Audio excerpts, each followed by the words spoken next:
Hello नमस्कार, स्वागत है मैथ्स पॉइंट पर। आज हम पढ़ेंगे कक्षा 11 की गणित। पहली प्रश्नावली है समुच्चय, उसमें प्रश्नावली 1.1। सबसे पहले ये देख लेते हैं कि समुच्चय किसको कहते हैं, उसके बाद ये सवाल करते हैं। समुच्चय क्या है? किन्हीं वस्तुओं का संग्रह है। वो चाहे प्राकृत संख्याओं का एक संग्रह हो सकता है, या वो सम संख्याओं का संग्रह हो सकता है, या विषम संख्याओं का संग्रह हो सकता है, या भाज्य या अभाज्य संख्याओं का संग्रह हो सकता है, या साल के महीनों के नामों का संग्रह हो सकता है, या फलों के नामों के संग्रह हो सकता है। वो ये सब समुच्चय है।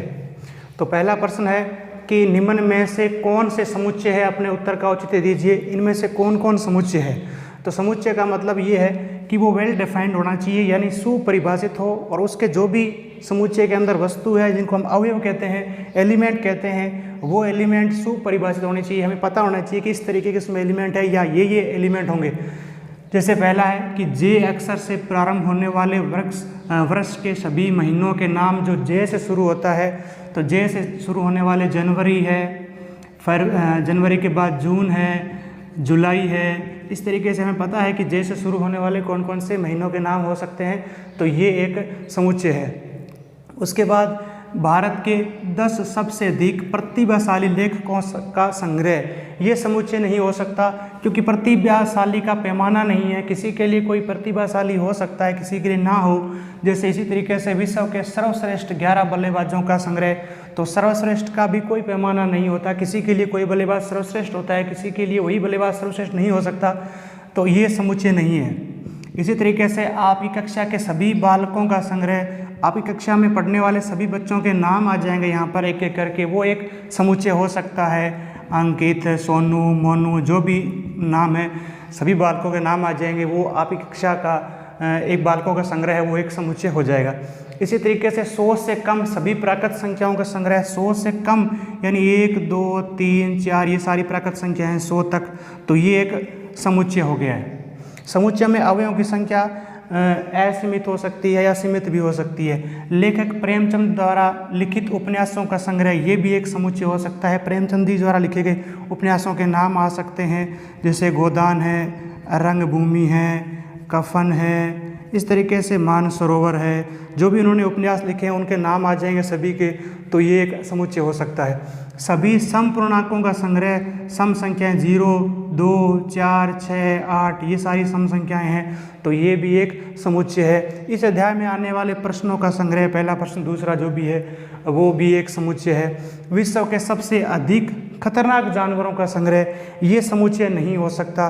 खतरनाक का भी कोई पैमाना नहीं है। किसी के लिए छिपकली खतरनाक है, तो किसी के लिए शेर भी खतरनाक नहीं है। तो ये समुच्चय नहीं है, ये भी समुच्चय, ये नहीं है समुच्चय, ये भी समुच्चय नहीं है। तो दूसरा सवाल देखते हैं आगे। दूसरा प्रश्न है कि मान लीजिए ये एक सेट है, समुच्चय है, जिसके अंदर ये एलिमेंट है 1, 2, 3, 4, 5। तो रिक्त स्थानों में से उपयुक्त प्रतीक का लिखना है, उपयुक्त प्रतीक भरना है। इसका मतलब होता है बिलोंग्स टू, मतलब वो संबंधित है, और इसका मतलब होता है डज नॉट बिलोंग्स टू, कि वो उसमें संबंधित नहीं है। यानी कोई एलिमेंट अगर उस सेट में है तो बिलोंग्स टू ये प्रतीक लगाएंगे। अगर कोई एलिमेंट उस सेट में नहीं है तो डज नॉट बिलोंग्स टू लिखेंगे। जैसे 5 है, 5 इस सेट में है तो इसका मतलब बिलोंग्स टू आ जाएगा। 8 इस सेट में नहीं है तो डज नॉट बिलोंग्स टू आ जाएगा कि 8 इसमें नहीं है।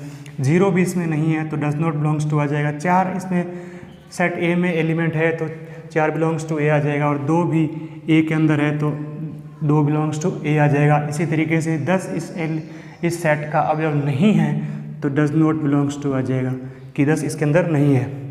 निम्न समुच्चयों को रोस्टर रूप में लिखिए। ये जो लिखा हुआ है सेट के अंदर एलिमेंट, ये समुच्चय निर्माण के रूप में है। ए सेट का नाम है, इस ब्रैकेट का मतलब है सभी x, और इस कोलन का मतलब है कि जहाँ पर x एक पूर्णांक है और वो x जो है वो -3 से बड़ा है और 7 से छोटा है, तो हमें एक एक करके सभी एलिमेंट अलग अलग करके लिखने हैं। वो रोस्टर रूप हो जाएगा। x एक पूर्णांक है जो -3 से बड़ा है, तो -3 से बड़ा पूर्णांक हो गया -2, -2 से बड़ा पूर्णांक हो गया -1, -1 से बड़ा पूर्णांक हो गया 0, 0 से बड़ा 1, 1 से बड़ा 2, 3, 4, 5, 6 तक लिखना है, क्योंकि 7 से छोटा है तो 7 से छोटा 6 तक आएगा। दूसरा सेट है कि सभी x के लिए जहाँ पर x जो है वो संख्या 6 से भाज्य एक प्राकृत संख्या है, या संख्या 6 से एक बड़ी लिखा हुआ है, 6 से छोटी है, 6 से छोटी एक प्राकृत संख्या है। तो 6 से छोटी प्राकृत संख्या 1, 2, 3, 4, 5, ये एक सेट हो गया, इसमें ये एलिमेंट हो गए। तीसरा है इसका कि x, जहाँ पर x 2 अंकों की ऐसी प्राकृत संख्या है जिसमें अंकों का योगफल 8 हो, तो 2 अंकों की संख्या है, इसका मतलब 8 और 0 का जोड़ 8 हो जाएगा। या फिर 7 और 1 8 होता है, 6 और 2 8 होता है, 5 और 3 8 होता है, 4 और 4 8 होता है, और 2 और 5 और 3 आ गया, 3 और 5 8 होता है, 2 और 6 8 होता है, 1 और 7 8 होता है, 0 और 8 8 होता है, लेकिन ये संख्या नहीं आएगी क्योंकि वो 2 अंकों की संख्या होनी चाहिए, तो ये 1 अंक की संख्या हो जाएगी 0 8, तो इसमें ये एलिमेंट हो जाएंगे। उसके बाद x एक अभाज्य संख्या है जो संख्या 6 की भाजक है। 6 की भाजक का मतलब उसमें 6 का भाग पूरा जाता है, 6 में 1 का भाग पूरा जाता है, 2 का भी जाता है, 3 का भी जाता है और खुद 6 का भी जाता है, लेकिन वो संख्या लिखनी है जो अभाज्य है। तो इसमें अभाज्य 2 और 3 है, तो इस सेट के एलिमेंट 2 और 3 हो जाएंगे। x, जहाँ पर x क्या है, ये एक शब्द है ट्रिग्नोमेट्री, इस शब्द का एक अक्षर है, तो हमें इसके अक्षर लिख लेने हैं अलग अलग करके। तो t है, इसमें एक अक्षर हो गया, दूसरा आगे r हो गया, r के बाद i हो गया, कॉमा लगा करके g लिखना है, कॉमा लगा कर o लिखना है, n लिखना है, o आ चुका है दोबारा नहीं लिखना, फिर m लिखना है, फिर e लिखेंगे, t आ चुका है नहीं लिखेंगे, r भी आ चुका है, y आ जाएगा, एक एक करके सभी शब्द लिखने हैं। तो ये जो है वो किसी सेट को लिखने का तरीका जो है वो है रोस्टर रूप है, एक एक करके सभी एलिमेंट इसमें लिखे गए हैं, और ये है वो है समुच्चय निर्माण। अगला सवाल देखते हैं। चौथा सवाल है, निम्न समुच्चयों को समुच्चय निर्माण रूप में व्यक्त करना है। अभी यहाँ पर रोस्टर रूप में लिखा हुआ है, समुच्चय निर्माण के रूप में लिखना है, तो वो सभी x जहाँ x कैसा है, 3, 6, 9, 12, 3 एकम 3, 3 दूनी 6, 3 तिये 9, 3 चौके 12, 3 के गुणज है, 3 के गुणज है तो क्या हो जाएगा, 3x हो जाएगा। और x क्या है, x 4 से 5 से छोटी प्राकृत संख्या है, 5 से छोटी प्राकृत संख्या है, क्योंकि जब x की जगह 1 होगा तो 3 एकम 3 आ जाएगा, 3 एकम 3 आ जाएगा, और 2 होगा तो 3 दूनी 6 आ जाएगा, 3 होगा तो 3 तिये 9 आ जाएगा, 3 चौके 12 आ जाएगा, 5 से छोटी बस। उसके बाद ये क्या है, 2, 4, 8, 16, 32। यहाँ पर किस तरीके से अवयव है, 2 की पावर 1 2 होता है, 2 की पावर 2 4, 2 की पावर 3 8, 2 की पावर 4 16, 2 की पावर 5, यानी 2 की पावर के रूप में है, तो 2 की पावर x है, जहाँ पर x कैसा है, जहाँ पर x जो है वो 6 से छोटी प्राकृत संख्या है, 6 से छोटी प्राकृत संख्या है, क्योंकि 6 से छोटी 5 होगा तो 5, 2 की पावर 5 करेंगे तो 32 आ जाएगा, और 1 से शुरू होगा, 2 की पावर 1 2 आ जाएगा।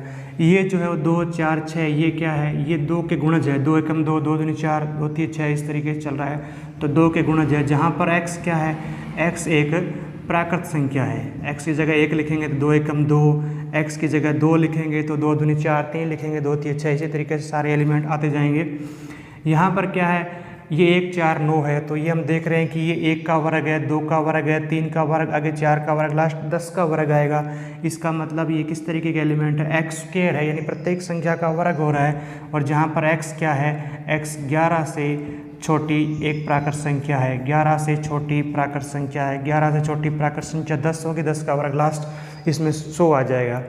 तो ये हमने इसको लिखा है समुच्चय निर्माण के रूप में। निम्न समुच्चयों के सभी अवयवों को सूचीबद्ध करना है कि इसमें कौन कौन से अवयव हैं। सेट ए में x एलिमेंट है, x एक विषम प्राकृत संख्या है, तो विषम संख्या 1 3 5 7 डॉट डॉट करके लिख देना, चलता रहेगा। उसके बाद दूसरा सेट है जिसमें x एक पूर्णांक है, और वो पूर्णांक किस तरीके से है, -12 से बड़ा है और 92 से छोटा है, तो -12 से बड़ा -11 -10 -9 इस तरीके से चलता रहेगा। 90 91 92 से छोटा है तो 91 तक, ये सारे एलिमेंट इस सेट के अंदर आ जाएंगे।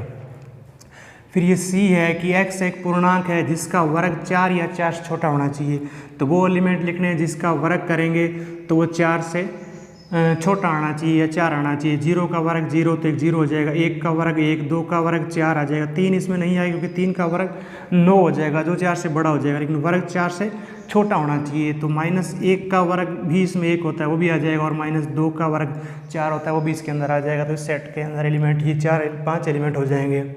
उसके बाद इसका चौथा है सेट डी है, जिसमें x एक ऐसा शब्द है, इस शब्द का एक अक्षर है, तो इसमें एक एक करके सभी शब्द लिख देंगे, L O Y और A, ये हो जाएगा। अगला सवाल, उसका लास्ट सवाल देखते हैं।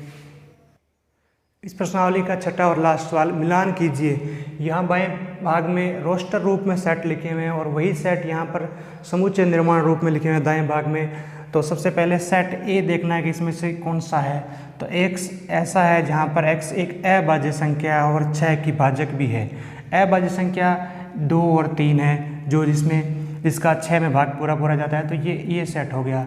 बी सेट कौन सा है, x संख्या 10 से कम एक विषम प्राकृत संख्या है, 10 से कम विषम प्राकृत संख्या 1 3 5 7 9 है, तो ये इससे मिलान करना है। x एक प्राकृत संख्या है और 6 की भाजक है, प्राकृत संख्या भी है और 6 की भाजक भी है, तो संख्या 1 2 3 6 का 6 में भाग पूरा जाता है, प्राकृत संख्या भी है और 6 का, इसमें 6 का भाग इनसे जा रहा है। फिर x एक मैथमेटिक्स शब्द का एक अक्षर है, तो ये एक अक्षर है मैथमेटिक्स शब्द का, तो ये हो गया।